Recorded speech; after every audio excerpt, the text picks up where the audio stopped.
तो नमस्कार। इस समय उस जिला इटावा में इटावा की विधानसभा जसवंत नगर जिस संस्थान में बैठा हूँ, संस्थान का नाम है श्री राम जानकी विद्या मंदिर, जो कि कैस्ट में स्थित है। हमारे साथ बात करने के लिए उपस्थित हैं यहाँ से मैनेजिंग डायरेक्टर अभिषेक शुक्ला जी। बात करने को और जानने का प्रयास करता हूँ कि वास्तविक संस्थान की स्थापना कब हुई थी, संस्थान को स्थापित करने का उद्देश्य क्या था, कोविड के समय क्या क्या चैलेंजेस रहे थे, अभी हाल ही में परीक्षाओं के परिणाम आए तो किस तरीके के परिणाम रहे हैं, नए सत्र की शुरुआत हुई है तो संस्थान इस बार क्या-क्या नए-नए बदलाव करे हैं। सर, सबसे पहले तो आपका स्वागत है।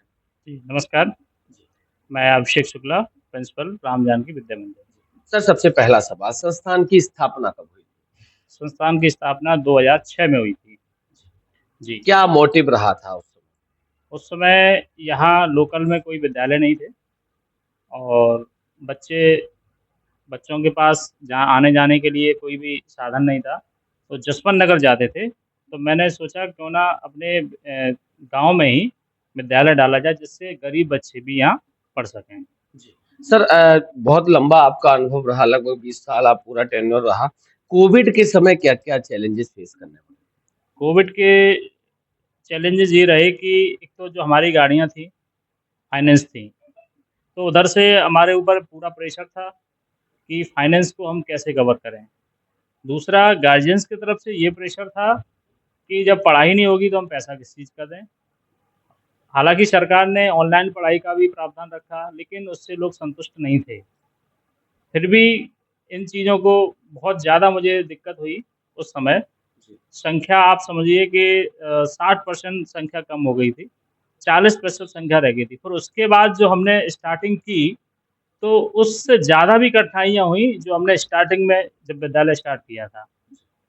उससे ज़्यादा कठिन परिश्रम करना पड़ा, तब जाके कहीं कवर हुए हैं। एजुकेशन का जो गैप रहा था सर स्टूडेंट का, वो कैसे आपने रिकवर करा? उसके लिए क्या-क्या एफर्ट करने पड़े?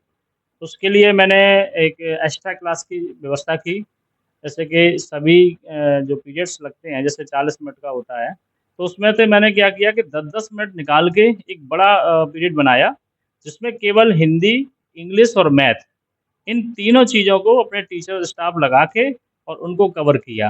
क्योंकि उनका चूँकि उम्र हो चुकी थी, क्लास डाउन कर नहीं सकते। अब और घंटे में अगर जाएँगे तो अब जैसे मैथ वाला घंटा है तो बुक पढ़ाएँगे, बुक से सवाल लगाएँगे या फिर उनको जो जनरल चीज़ है वो सिखाएँगे। तो इसलिए मैंने एक रास्ता निकाला कि हिंदी, इंग्लिश और मैथ, इनका एक लगभग 60 मिनट का पीरियड मैंने बनाया और सभी टीचरों को लगाया। वो 3 विषय इस 60 मिनट में हम पढ़ाते थे। बकाया पहला घंटा स्टार्ट होता था इस 60 मिनट के बाद। मानव जीवन में शिक्षा को कितना महत्वपूर्ण मानते हैं? बगैर शिक्षा के तो कुछ है ही नहीं। आज की स्थिति ये है कि अगर कोई भी व्यक्ति अ, अनपढ़ है तो वो आज के ज़माने में कुछ भी नहीं कर सकता। ऑनलाइन का ज़माना हो चुका है। फ़ोन पे, गूगल पे और मोबाइल वगैरह है, ऐसी सारी चीज़ें, हर चीज़ में शिक्षा का बहुत बड़ा महत्व है। बगैर शिक्षा के अब कुछ भी नहीं है।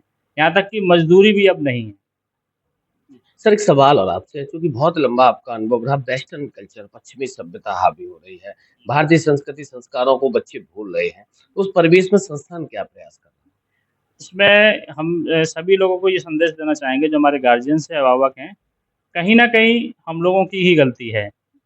जैसे कि अब जो कल्चर चेंज हो रहा है, तो उसमें हमें अपनी जो भारतीय संस्कृति है उसको नहीं भूलना चाहिए। जो हमारा परिवेश है, कहीं न कहीं बाज़ार से जो कपड़े खरीदे जा रहे हैं, वो हम ही लोग खरीदते हैं, हम ही लोग अपने बच्चों को पहनाते हैं।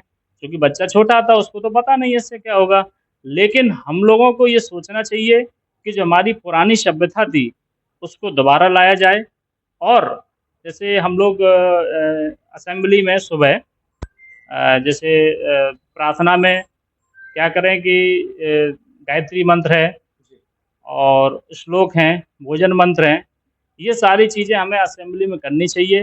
हमारे देश में जिन नेताओं ने त्याग किया है, जिन महापुरुषों ने त्याग किया है, उनके बारे में उनको बताना चाहिए कि किन-किन महापुरुषों ने, हमारे पूर्वजों ने कितना बड़ा त्याग किया, तब जाके कहीं ये चीज़ें उपलब्ध हुई हैं। तो ये सारी चीज़ें सभी विद्यालयों से भी अनुरोध है कि असेंबली में संस्कृत के जो श्लोक हैं, जो भी चीज़ें हैं, वो उनको दोबारा पढ़ाएँ।